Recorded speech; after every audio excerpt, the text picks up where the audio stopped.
So welcome to all my beloved students. Myself Parthasarathi Pandit, lecturer in food processing technology from Sheikhpara A.R.M Polytechnic.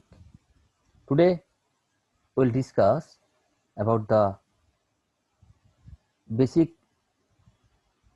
dairy technology or basic milk, basic composition of milk and etc., which is in your syllabus 5th sem dairy technology unit 1. So first of all, we have to know what is the course objective of this unit or of this subject, to provide an opportunity for students to classify different processing techniques required for preservation of milk and classify the different products related to the industry. Now, what is the course outcome? After completing the course, the students will be able to understand milk and to identify the varieties of milk, describe the composition of milk and discuss cleaning and sanitation of milk, apply different testing methods to detect alteration in milk and to demonstrate thermal processing of milk and milk products, formulate different milk-based products and to prepare different traditional Indian dairy products. Now, what is the learning objective? After completing this unit, you will be able to understand the basic definition, structure and composition of milk, identify factor affecting composition of milk, understand nutritive value of the milk. Now, first of all, you have to know what is the milk.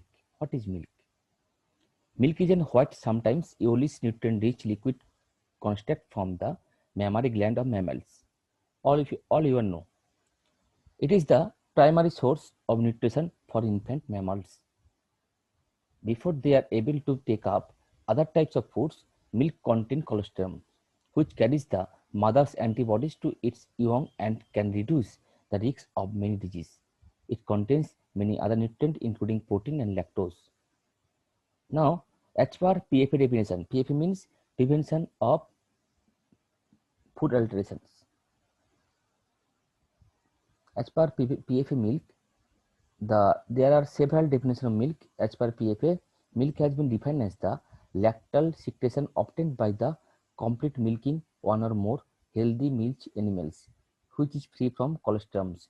Cow milk shall contain not less than % of solid not fat or SNF and not less than 3.5% of milk fat, with buffalo milk shall contain SNF 9% and fat 6%. This is the chart for average composition of milk.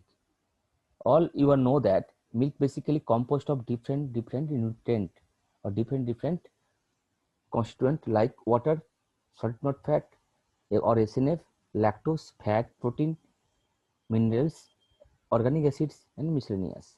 This is the basically composition of a milk. If you see right hand side, we will see that basically fat percentage is 30%, lactose is 37%, protein 27% and other is 6%. Now this chart will describe all the compositions in the different mammals which secreted milk. We will basically focus on cow or buffalo because other milks are not mentioned here. Our business is only cow and buffalo. Okay, so cow milk contain 87.2% waters, 12.8% TS or total solid, 4% fat, lactose 4.7%, protein 3.4%, mineral 0.7% and SNF 8.8%. And buffalo milk water content 3.5%, total solid 16.5%, fat 7.2%, lactose 4.8%, protein 3.8%, minerals 0.7% and SNF contain 9.3%. Now fat globule, basically we all know fat is present in milk in form of fat globule. This fat globule contain basically many parts, that is glyceride, triglyceride, monoglyceride, fatty acids, steroids, carotenoids, vitamin A, D, E, K, water, etc. Caseal micelle contain protein, casein. Basically, casein is the main protein of the milk. Okay, this protein contain calcium, phosphate, citrate, calcium, magnesium, sodium, water, enzyme, that is lipase, etc. Other milk constituent like many enzymes, nucleic acids, lipid protein, protein water, that is the lipoprotein and leukotype. Now, nutritional composition of milk. Energy. The energy is milk comes from its protein, carbohydrates and fats content, with the exception of skim milk that has very low content of milk. We know that skim milk has very low percentage of fat, at least 0.5%, very least amount. The calorie or energy content of milk varies depending on the fat content. For example, whole standard milk, 3.5% milk fat provided 60 kilocalorie per 100 ml. Semi-skim milk product, that is 1.7% milk fat provided 47 kilocalorie per 100 ml milk. And skim milk, which milk fat content 0.3%, provided 35 kilocalorie per 100 ml. Milk is approximately 3.4% fat. The fatty acids in milk fat are approximately 65% saturated, 29% monounsaturated, and 6% polyunsaturated fatty acids. The polyunsaturated fatty acids in milk fat include small amount of the essential fatty acids, linoleic and linoleic acids, and approximately 5% trans fatty acids. Cholesterol is associated with fats, so the content will vary depending on the fat content of the dairy products. One glass of 2% fat milk contains around 8% of the dairy reference intake or DRI for cholesterol. Milk is a source of high biological value protein, which means that it provides us with all the essential amino acids that the body cannot make itself.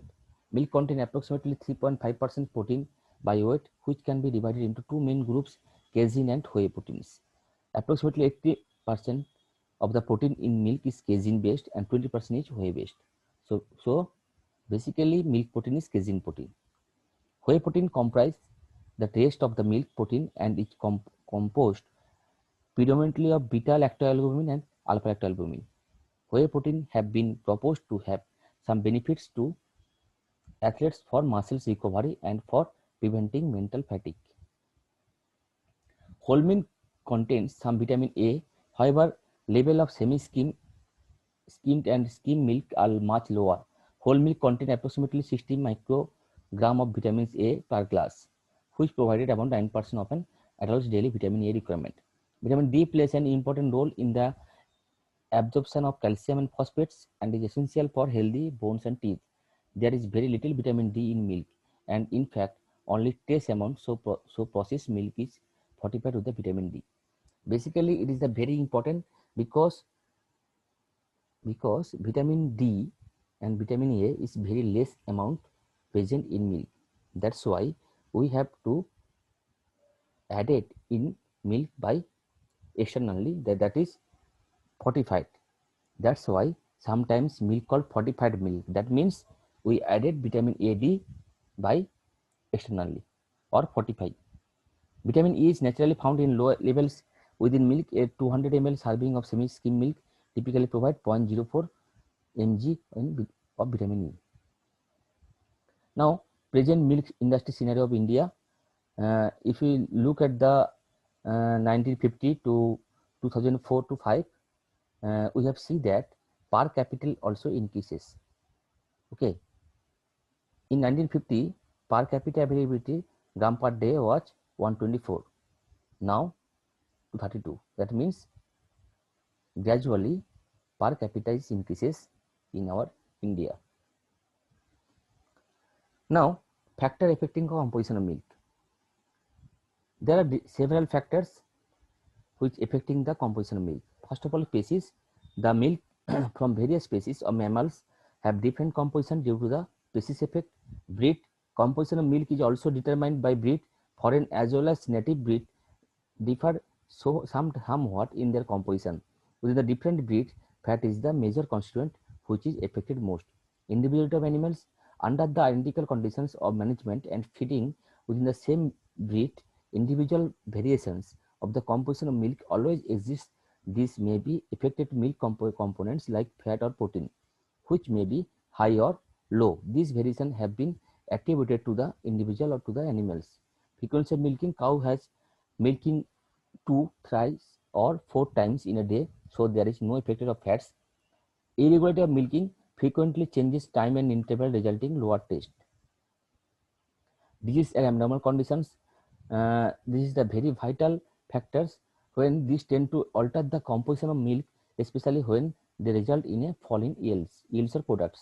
Stage of lactation: the first secretion after littering is very different from milk in its compositions. The changes from colostrum to milk takes place within few days. Yields or product: for a single cow, there is a tendency to increase yields to be accompanied by lower fat percentage and vice versa. Feeding: it has temporary effects only. All the factors is elaborate in your books, that is Sukumadde.